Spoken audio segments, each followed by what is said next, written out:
So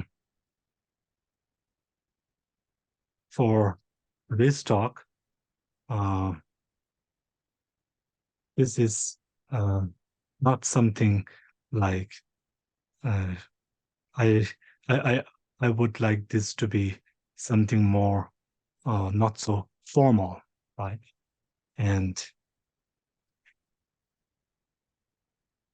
looking around the room, I feel that many of you are well versed and have been practicing for a long time, and are already very familiar, with Lamrim practice and so forth.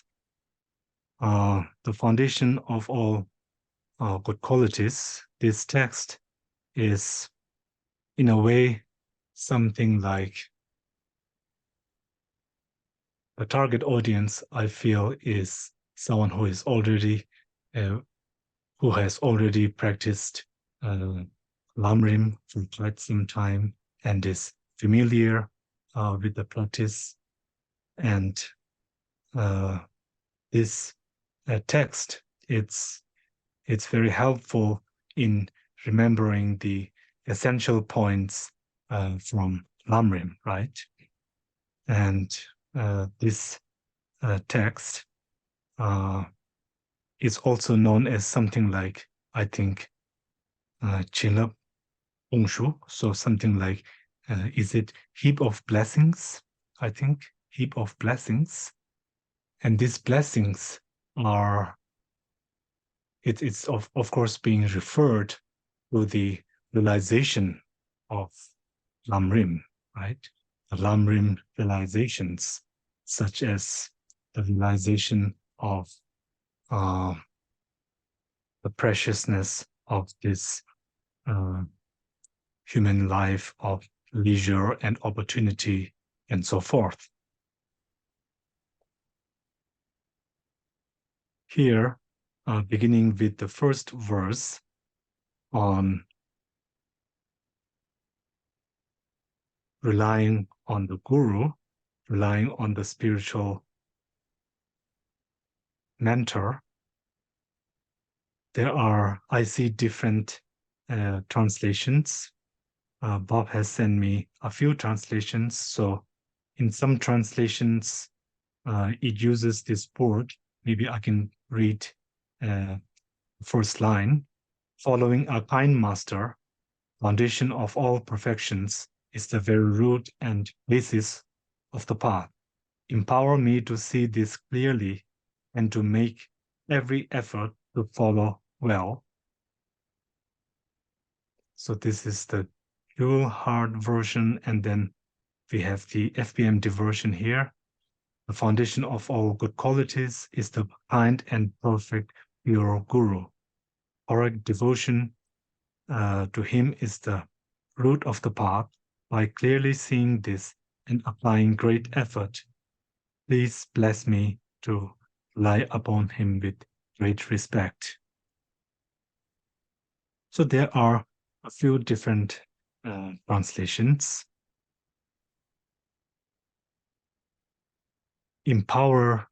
Please empower me, and then please bless me.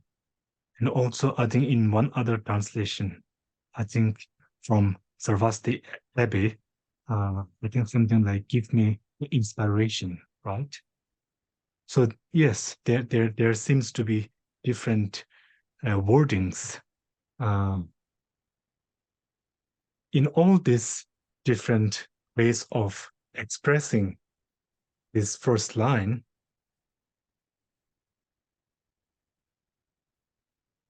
In the context of please give me inspiration, or give me the blessings, or give or empower me, empowering oneself.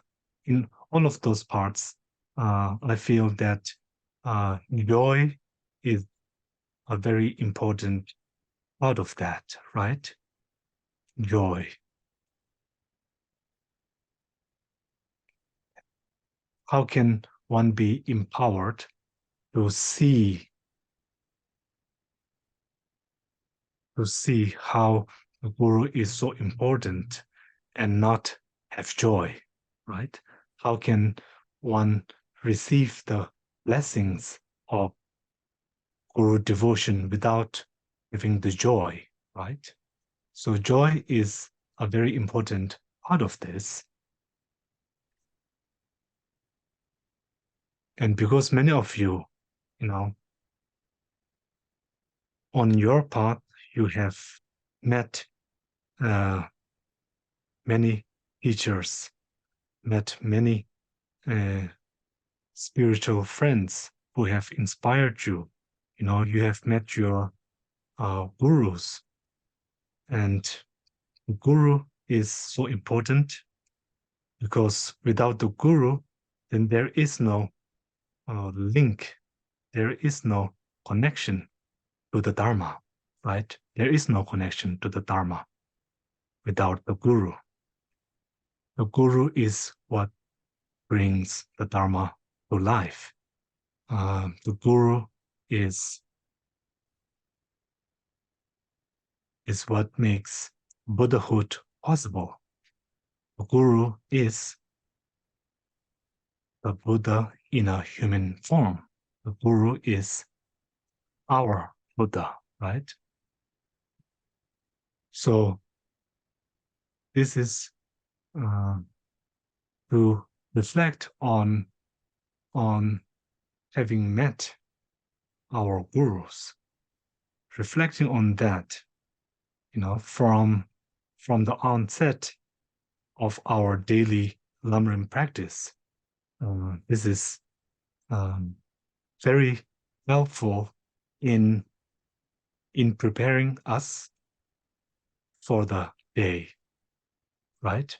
In preparing us for the day and in setting our minds,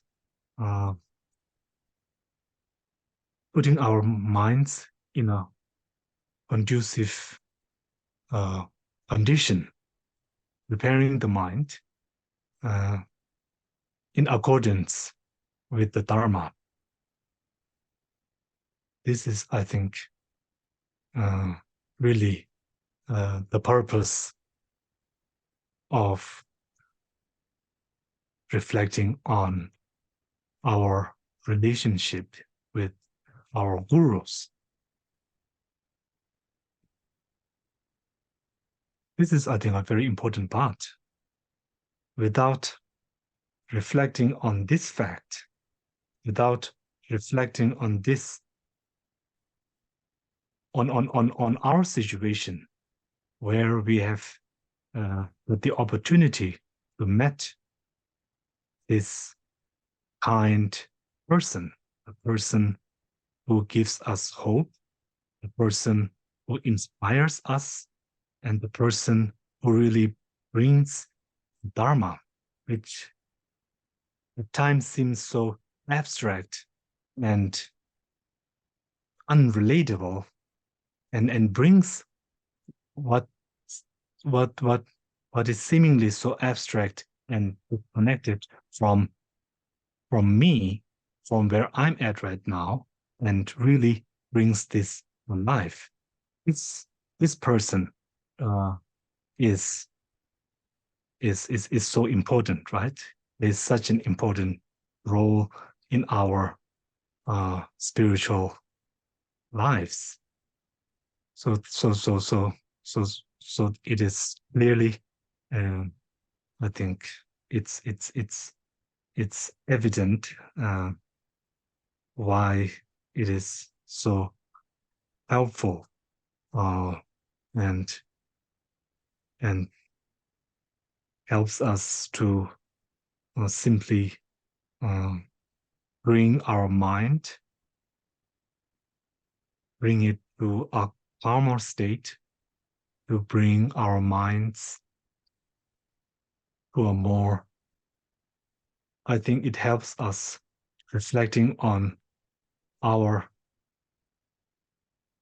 meeting the spiritual guide, puts us something in our place. It helps to place our minds in a calmer state, right? And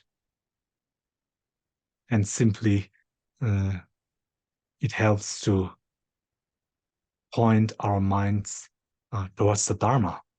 You know, it's very simple. It's very simple, right? There's no need for so many elaborate explanations. And then relying on this guru by way of thought and also in practice. And as you know, the stories of how Benjamin Maroba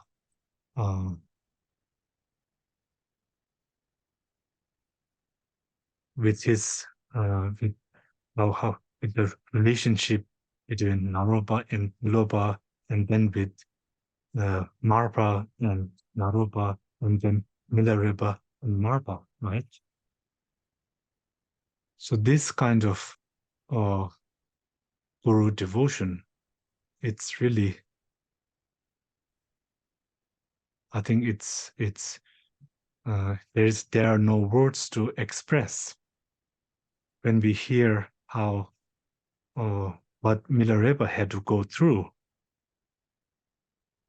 all the insults and all the hardships that Milarepa had to endure from Marpa. The underlying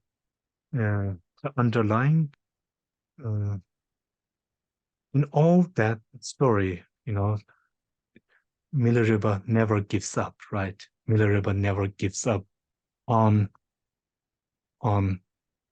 his relying upon the guru. So this, I think, really shows the importance of having, I think, dedication, this steadfast, what is it? Yes. So having a very strong mind, having a strong mind. This is from the very beginning of our Lamrim practice. I'm of course now in the context. I'm talking in the context of someone who has already gone through the Lamrim practice and is already familiar with the Lamrim practice. Yes, in that context, then it is when we do our daily Lamrim practice, the Lamrim meditation points, to begin with guru devotion and to reaffirm, right? To reaffirm in this in our pledges, in honoring our disciple guru relationship. This is, I think, it is very helpful, right? It gives us hope when we find ourselves in difficult situations. This is very helpful to not only think of the guru as a person, but also to think of the guru's actions as well. How the guru is dedicated and lives the life of Dharma. How the guru lives Dharma, and to always reflect on that. I think that gives so much hope, right? That gives so much hope, and it gives us strength. And of course, it encourages us to also follow in the Guru's example. which is essentially to live the Dharma, living the Dharma, and really just be Dharma, right? This is, I think, one way, and also reflecting on the kindness of the Guru, right? Through the Guru's body, speech, and mind, and the great compassion of, of the Guru, to also reflect on that, to reflect on all these aspects of the Guru, I think, and to go through in detail, in great detail, and looking and reflecting in all the various ways that the Guru has shown us kindness and compassion, and really loving nature. This is, I think, a very good way of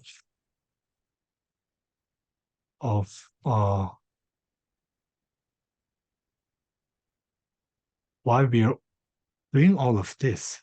It's never it is not for the benefit of our gurus that we have to uphold the samayas, the pledges, and to remember the kindness of the gurus. Of course, we're not doing this in order to benefit our gurus, but this is really to benefit ourselves, right? It is really to benefit ourselves, to for our minds. Really, this is why we do this, right? It is it is because that it gives us benefits. These benefits come in the form of giving us strength and giving us hope, and really just I think putting our minds in a good place, right? As soon as we think about the kindness of the gurus, then our mind it's now going more in the direction of, I think, the Dharma, right? For example, when I'm here distracted, if I think about my guru, the kindness of my guru, then my mind, it changes, right? The thoughts that are now arising are connected with my gurus. And the guru is always within like a spiritual context. And through the guru, I can, it helps bring my mind to my spiritual practice. It helps me in approaching the environment that I'm living differently, right? We shouldn't use the Dharma to try to escape from wherever it is that we are at. I don't think that is that is the correct way. I don't think one has to one uses the Dharma, or one relies on the Dharma in order to escape from a place, from an unpleasant place, or from an unpleasant environment, but rather to, to, to transform, right? To transform, right? To transform it, to transform our minds. This is, I think, just one thing to keep in mind. So going back to relying on the guru, as soon as I'm able to reflect on these various aspects of in which the Guru has shown so much kindness, then this is very helpful for me to appreciate, right? And to see uh, the kindness of the gurus. Starting our Lamrim practice by reflecting on the kindness of the guru is so helpful, because once we are able to acknowledge and to see the kindness of our gurus, then I think it makes it easier for us to see the kindness of others, right? Of other sentient beings as well. That is, I think, the point of guru reliance. That is the point of remembering the kindness of our gurus. Once we are able to really train our minds, to train ourselves in seeing the kindness of our gurus, and then to bring it even further, then training ourselves, then this makes it easier to see the kindness of other sentient beings, other sentient beings as well. So in that way, I think remembering the kindness of our gurus is helpful in opening the doors for remembering the kindness of all sentient beings. Remembering the kindness of our gurus, it helps open our hearts to everyone, right? So to begin the Lamrim meditation, daily Lamrim meditation, by seeing the kindness of one person is helpful in then that using that as the foundation, then we can broaden that and then also be able to see the kindness of not only the kindness of the person we associate so closely, but we can then broaden our uh, our hearts, right? We can broaden that, and then also be able to include the kindness of so many others as well. So Guru devotion, thinking about this comprehending the kindness of our gurus like this, and then also at times to read, which I'm sure you all do, the different stories, and also I think to some points there's the sutras, which give many stories that center around Guru devotion. Whenever we approach these kind of stories, sometimes it may seem a little something that's really, I might feel the Guru devotion, the level of the Guru devotion of such practitioners are well beyond my capacity, right? Or I might feel, well, this is completely unrelated to me. How is this even possible, right? If I think like this, then in a way, I think then I might be sort of closing doors, right? So instead, what I can do is, instead of closing the doors completely, rejecting the whole theory, whatever, right?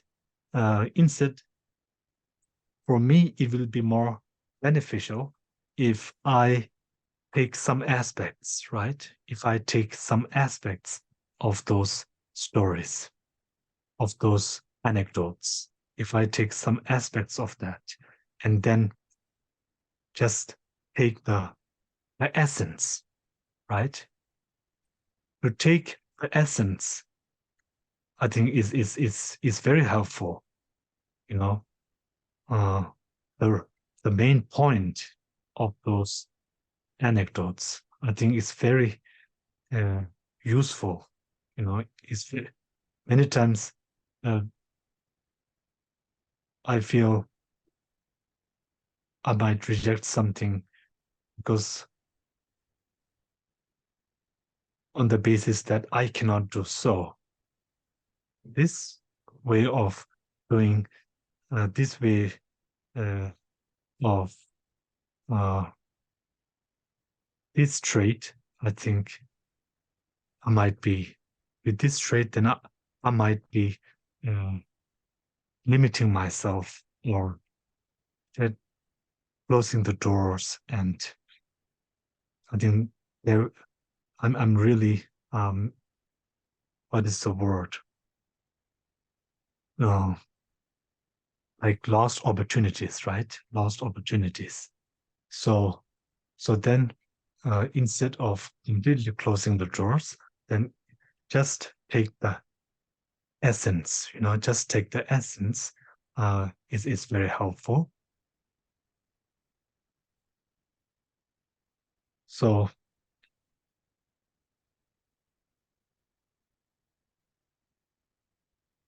the strength, uh, the strength, the mental strength, this is very important. And reflecting on the kindness of the Guru and reflecting on uh, on having met the Guru gives us this strength, right? In a way, it is only through the Guru that we meet the Dharma, right? Without the Guru, then we cannot really realize the Dharma, without the Guru. The Guru is the one who opens our eyes and brings the Dharma to our lives. And having met this Guru, then reflecting in all these different aspects is very helpful. It's very helpful.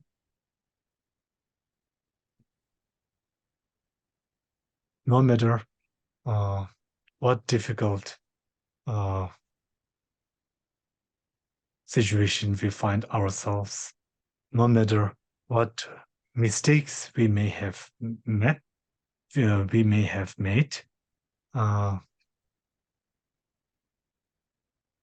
any difficult situations we find ourselves in, to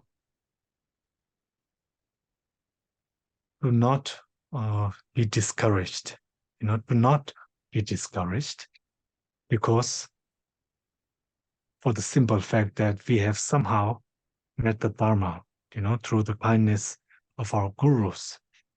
I think that is very helpful, that is very helpful.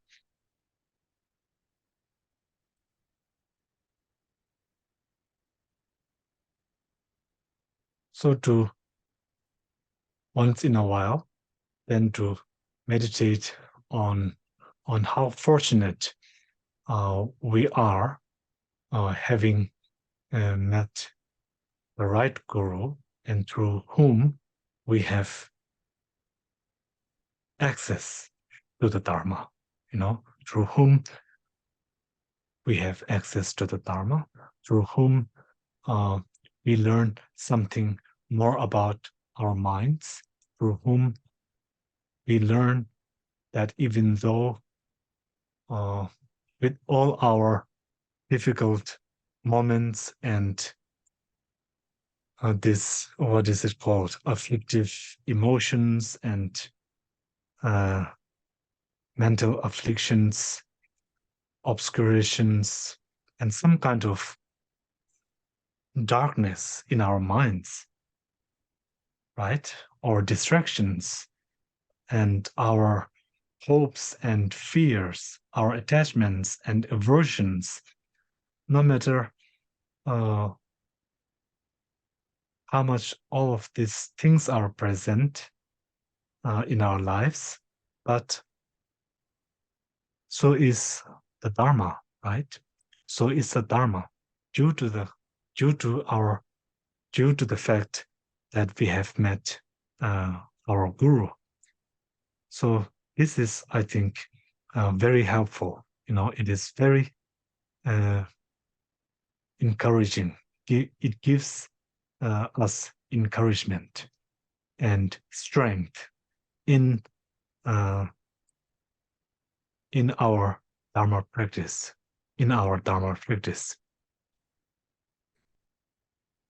And to always, I think it is so important that, to sort of say to yourself, how fortunate am I? How fortunate am I to have met such a guru, despite all these distractions, despite if you were to do, what are the chances of meeting the right guru? What are the chances of meeting the right guru and being in the place that you find yourself in, spiritually? What are the odds of that, right? To ask this, I think is very good, to ask this, and then this gives us joy, right? It gives us joy and just this sense of appreciation, despite all the imperfections, yet somehow we met the Dharma, somehow we met our gurus, right? In spite of all the unfavorable conditions or unlikelihoods, whatever, right? All the hindrances, all the obstacles in meeting the Dharma, in meeting, in in in coming into contact with the Dharma, in coming in contact with the Guru.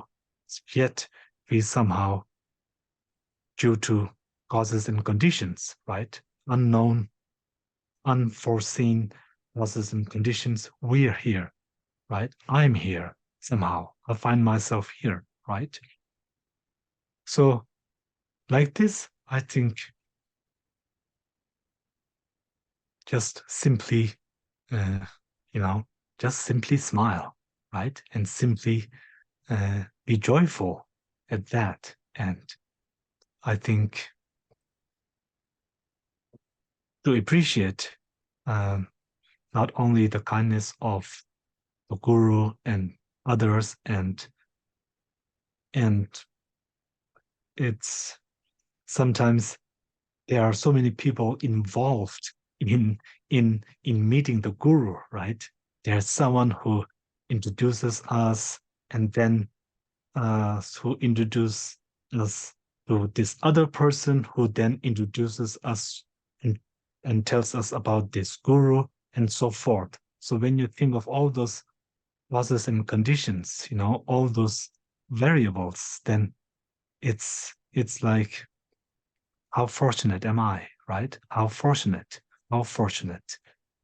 And just simply appreciate that.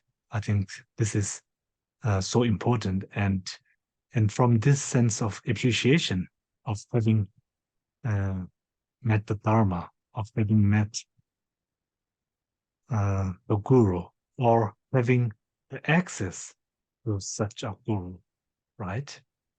you can apply this on so many different levels. You can apply this to your level in whatever form that may be, and you can apply it in a way that you can only feel joyful about, right?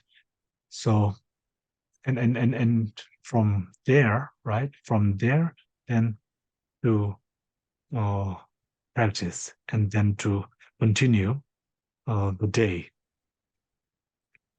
So like that, right? And these days, I think just a few days back, there was one long life request made to His Holiness, right? And with with the uh, with our social media, with tech, it it is so readily accessible, all these different events that are happening around the world, and having access to the teachings of so many different gurus, so many different teachers, it's really also wonderful, right? And I feel it's important to make good use of tech in that way, so that uh, it helps us, it helps our minds, and really helps us bring closer to the Dharma and be more present. I guess, be more present, be more present. And this is really all wonderful. So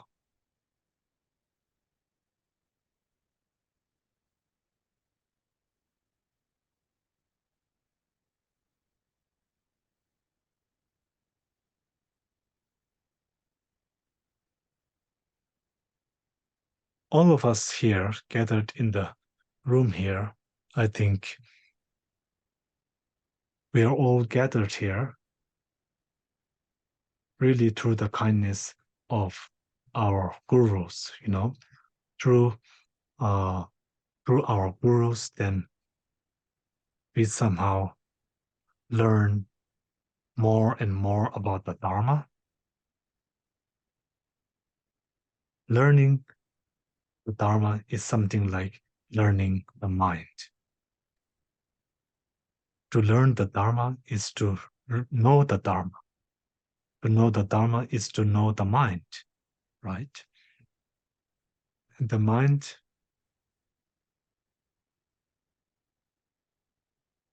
it is not so easy to know the mind.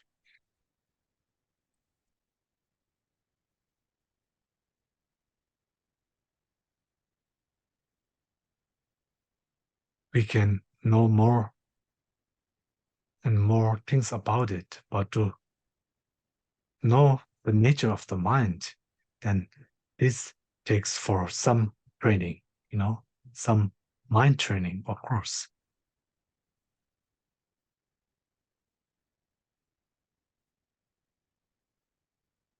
So the guru shows us the Dharma, and with these glimpses, then we feel that there's some more to know, that there's something more to find about, that we have to know more about ourselves, right? And without the guru, then there is no inspiration. The guru is the one who gives us the inspiration, which is blessing or the empowerment, right? So then like this, we have to think about guru devotion.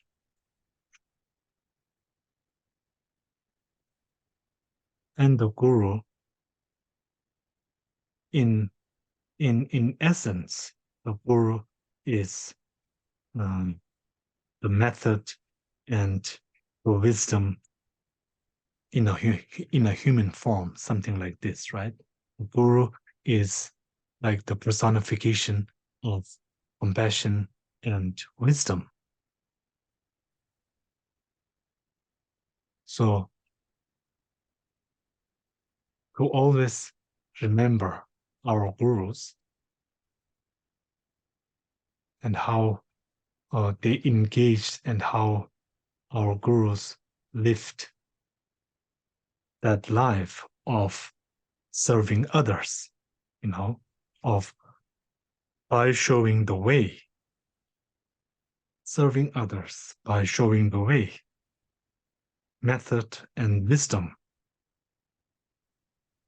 This is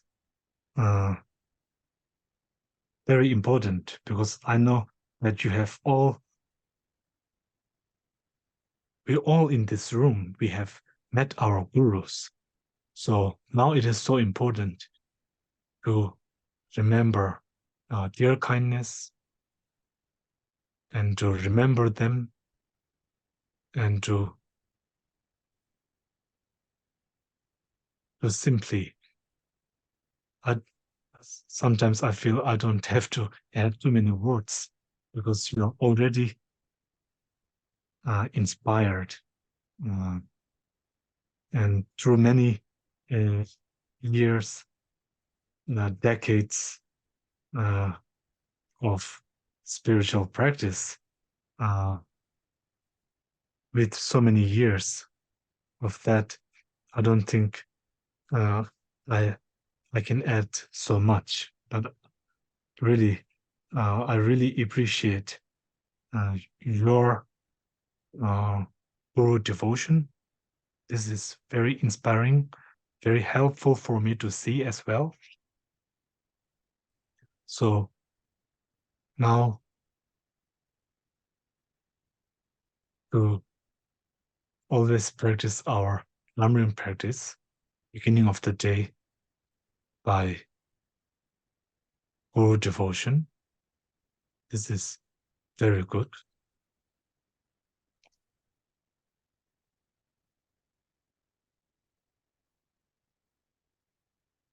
In fact, I think without having met the right guru, then none of us would be here in this meeting, right?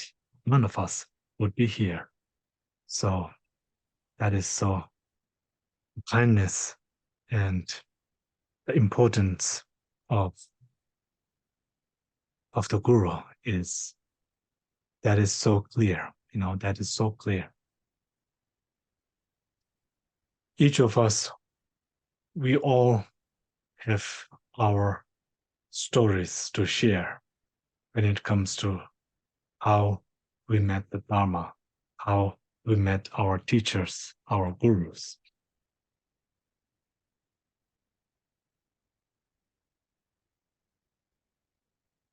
When I visit around and when I hear your stories about meeting the Dharma, then this is very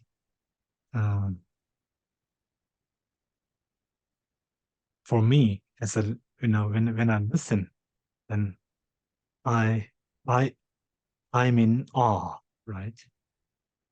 I'm just simply happy when I hear your stories of how you met the Dharma, of how you found the teacher, your spiritual mentor, right?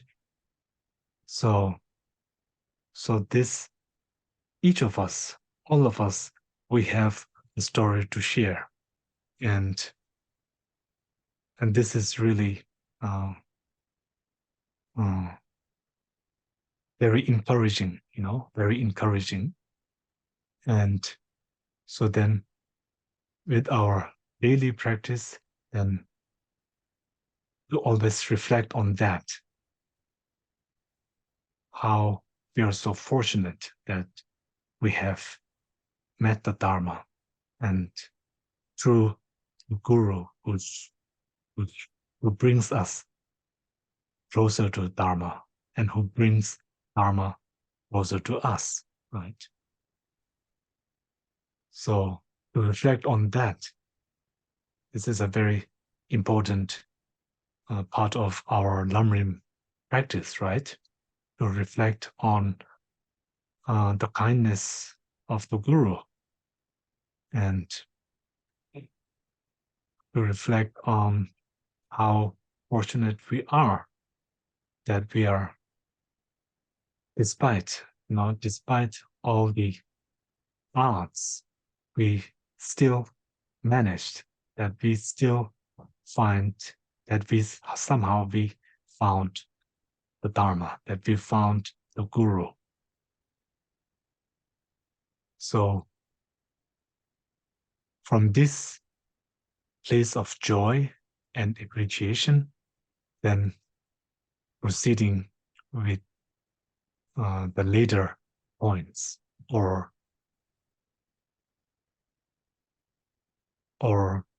simply, if time does not permit, if we are on a tight schedule, then of course, simply with this, by reflecting on how fortunate I am having met the Dharma through the kindness of my Guru, just with this feeling of joy and appreciation, if I were to walk out of the house and take the, go to work, and then I think my mind is somehow in a better place to relate or to approach my work or my colleagues or a person on the street, on the subway or metro, like that, right? I think that is very helpful. That is very helpful. With this, somehow reflecting on my fortune of having met the Dharma, of having met the person who shows the Dharma, gives me strength. And with strength, it is like armor for my mind, then I'm in a better place. My mind is in a better place. It is better equipped to handle whatever may come my way, right? So it's like protection for the mind, in a way, in a sense, or devotion. It's like protection for the mind, right?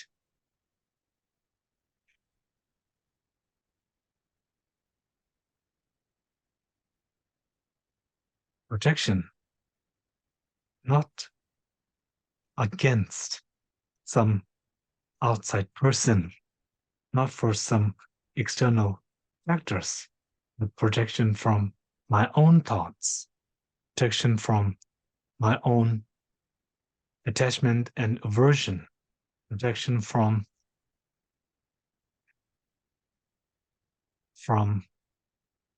uh, hopes and fears, right? So this is, I think, one way of of um, of practicing Guru devotion, right? So like this.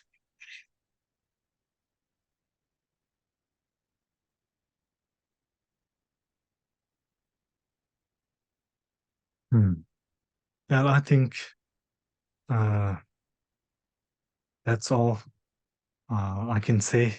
That's all. That's that's all I can say. And I would just like to take one more look around the room. Let us see. Gallery.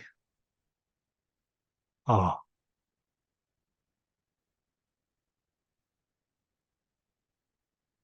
it's it's so good to see to see you all.